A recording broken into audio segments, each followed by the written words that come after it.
Hello and welcome to TVP World. This is our Midday Report. I'm Diana Skaya.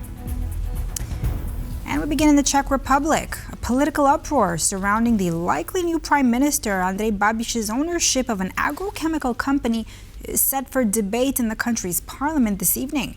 His ownership of Agrofert represents a conflict of interest, according to the country's President Petr Pavel, who is refusing to accept his nomination as head of government until it's resolved.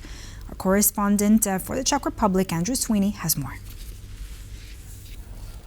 The Czech Parliament will hold an extraordinary session today to debate a conflict of interest involving incoming Prime Minister Andrej Babiš's ownership of Agrofert. Babiš, one of the Czech Republic's richest businessmen, has refused to sell his ownership of the agricultural and chemicals conglomerate. According to Czech President Petr Pavel, this represents a conflict of interest that could preclude him from accepting Babiš's nomination as Prime Minister. The President has demanded a concrete plan from Babiš on how he'll resolve the issue, saying that if he does, he'll approve his appointment within a week. Babiš says he'll present a plan in his own time. I have repeatedly said I will never sell Agrofert. I have repeatedly said I will resolve the conflict of interest in accordance with Czech and European laws. This is not like selling a roll in a bakery. In 2017, Babiš transferred 100% of his Agrofert shares into two private trusts before becoming Prime Minister. After losing the 2021 election, he regained ownership. In 2023, lawmakers closed this loophole. Individuals seeking to enter the Czech government must now show that they don't control or benefit from entities that receive state or EU subsidies or contracts. The furore threatens to derail the formation of a new Czech government, a process already mired in controversy. Meeting with President Pavel on Wednesday, Babiš submitted his list of ministerial nominees, including alleged Nazi sympathiser Filip Turek and anti-environmentalist Peter Matzinka. According to Professor of Czech Studies at the University of Glasgow, Jan Čulik, Babiš is playing for time to cement his political position. Actually saying earlier that he's not going to deal with it before he's a prime minister, because it is kind of, it would be irrevocable, an irrevocable decision that he would get rid of his property or whatever, and then they wouldn't appoint him as prime minister. The extraordinary parliamentary session will begin at 6 p.m. Thursday evening. For TVP World, Andrej Sweeney. Poland is going to buy 3 new Swedish submarines and expand cooperation with Sweden to ensure safety in the Baltic Sea. Poland will purchase 3 Swedish submarines under its Orca program in a deal worth around $2.7 billion. This is the biggest leap forward we have ever made in terms of military equipment for the Polish armed forces. The Swedish offer was judged the most suitable among bids from 6 different countries. The vessels chosen by Polish authorities are subs A-26 Blekinge-class 5th-generation submarines, which were specifically designed to operate in the Baltic Sea. They can be equipped with a vertical launch system capable of firing missiles with a range of over 1,000 kilometers. That would mean that Polish deterrence option, if the submarine is equipped with that system, would highly increase, because, being very, very frank, Moscow is in our range. And Russian strategists and Russian decision makers would have to take into consideration that opportunity, that Polish capability. But the new agreement is more than just the vessels themselves. The submarines are just one element of the negotiation package, which includes also technology transfer, which includes the role of Polish industry in construction of the submarines and offset programs. So once the contract is finally signed, then we will be able to credibly assess that decision. Poland and Sweden also want to create a joint system for underwater operations and strengthen interoperability between their navies. Together, Sweden and Poland will take greater responsibility for security in the Baltic Sea. We are now significantly deepening our political, defense, and industrial cooperation. The new partnership comes against the backdrop of continuous threats to the Baltic, from GPS jamming to assaults on critical infrastructure and undersea cables, as well as the ever-present Russian shadow fleet.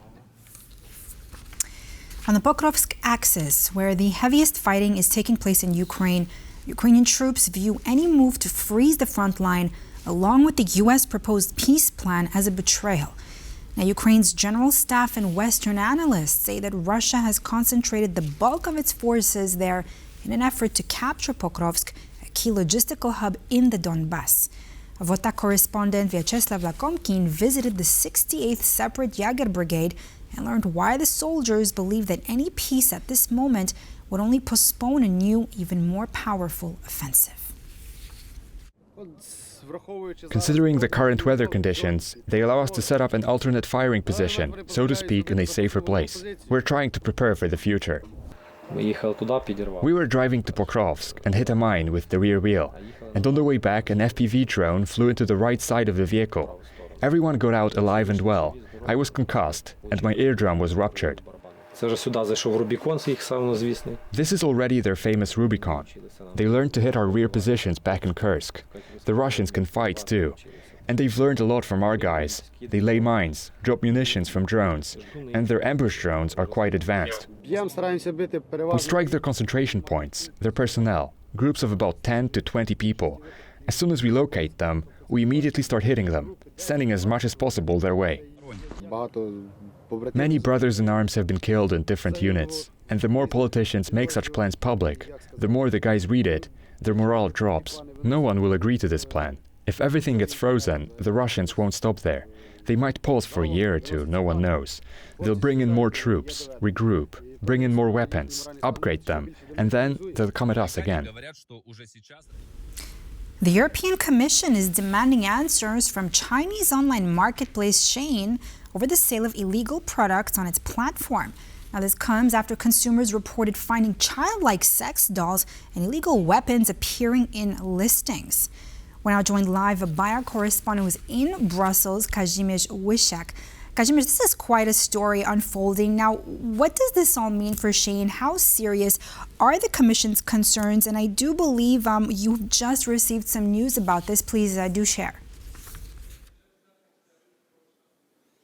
Good afternoon, Diana. These are indeed very serious concerns. I mean, we are talking about illegal products such as childlike sex dolls and weapons being sold on the Chinese online marketplace. And yes, indeed, we have received news from the European Commission. Sources in the Commission tell us that the Shein platform now has a deadline until the end of December to hand over its internal documents to the European Commission.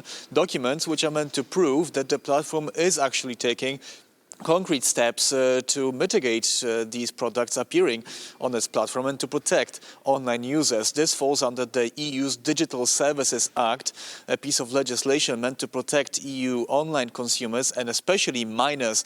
I mean, underage consumers could easily access these products through this platform. A platform which has actually recently opened its first store in Paris, in France, in November. And it's the French government which moved in November to actually suspend Shein from operating in France, sparking all of this and prompting the European Commission to take a closer look as well. And it's not the first time that Shein is required by the European Commission to provide internal documents and explanations over its business, because earlier in the year, the European Commission also demanded explanation over such practices as, for example, offering timers on discounts for its consumers, but these timers would actually never run out. These were just forms of putting pressure on consumers, basically faking some timely discounts to put pressure on them to buy Shein's products. And we are talking about a fast fashion seller, which makes it even more bizarre with products such as childlike sex dolls appearing on these sites. But this is also a problem not only about Shein, but also other Chinese marketplaces like AliExpress, for example, or Temu, which are all under scrutiny from the European Commission when it comes to the products that they are selling and to protection of online consumers in the EU. So as I've mentioned, the deadline is until the end of December. If the online platform does not deliver until then, the European Commission could actually impose huge, hefty fines on the Chinese marketplace, which could go, for example, to about 6% of the income. So really, we are talking here about big sums, unless, of course, this online platform delivers what the European Commission is demanding them to. Kazimierz, it's quite a disturbing story unfolding there. I mean, cheap and affordable fashion linked to a story such as this one. Thank you so much, Kazimierz, coming to us live from Brussels. The European Parliament has adopted its second interim report regarding Hungary's undermining of the rule of law and its breaches of EU values. Now, the move increases pressure on the European Council to advance Article 7 procedure against Budapest that was triggered back in 2018. Now, MEPs condemned Hungary's approach over its weakening of judicial independence and growing corruption concerns, warning that these issues undermine electoral integrity in Viktor Orban's government. Lawmakers also expressed concern regarding the use of unlabeled AI-generated political content in Hungary ahead of the country's 2026 elections, including deepfakes. The report concludes that Hungary's democratic standards continue to deteriorate, describing Hungary as a hybrid regime of electoral autocracy. MEPs are urging both the Commission and the Council to escalate pressure on Budapest to stop further democratic backsliding. Now, under Article 7, the European Union can suspend certain rights of a member state if it fails to uphold the bloc's fundamental principles, including democracy and human rights. The Russian Ministry of Foreign Affairs announced it will close the Polish consulate in Irkutsk on December 30th, a direct retaliation after Warsaw ordered the shutdown of Russia's last remaining consulate in Poland by December 23rd. Now, this tit-for-tat escalation marks the latest clash in Polish-Russian relations, which have sharply deteriorated since Moscow's full-scale invasion of Ukraine and a series of espionage and influence operation scandals inside Poland. Russian messaging focuses on claiming that this is an act based on the principle of reciprocity. And here I must repeat, we do not agree with the grounds for this claim of reciprocity on the Russian side, because it is not Poland that organizes attacks or supports acts of terror in Russia. Another diplomatic mission closed. Actually, the Polish consulate in Irkutsk was the last of its kind in Russia. Today, our ambassador had a meeting at the Ministry of Foreign Affairs of Russia. He received Russia's decision to withdraw permission for the functioning of our consulate in Irkutsk. We expected such a decision. Our ambassador conveyed to the Russian side that, of course, we accept this decision. It stems from the principle of reciprocity. On December 30th, the consulate will close, leaving the embassy in Moscow as Poland's last remaining diplomatic post in Russia. The consulate in Irkutsk was not a large mission. 3 people worked there. Let's not forget that we had been appealing for a long time to Polish citizens to leave Russian territory. These tit-for-tat politics have been going on for a while and intensified in the wake of sabotage efforts on a Polish railway line, which Russian intelligence had been reportedly involved in. First, we had what happened on the railways in Poland. Then, one of Poland's responses involved withdrawing consent for the functioning of the last Russian consulate in Poland. On Thursday, Polish law enforcement has apprehended another individual suspected of supporting Russian interference operations. Officers from Poland's Central Bureau for Cybercrime in Kraków have arrested a Russian national suspected of serious crimes involving the unauthorized intrusion into the IT systems of Polish companies. Investigators say he breached security measures to gain access to corporate databases. A court has ordered him to be held in pre-trial detention. With no more consulates left to close, Polish-Russian diplomatic relations are in dire straits. And that completes this edition of our Midday Report here on TVP World. I'm Diana Skaya. Don't go away, stay with us for more news, analysis, and exclusive interviews.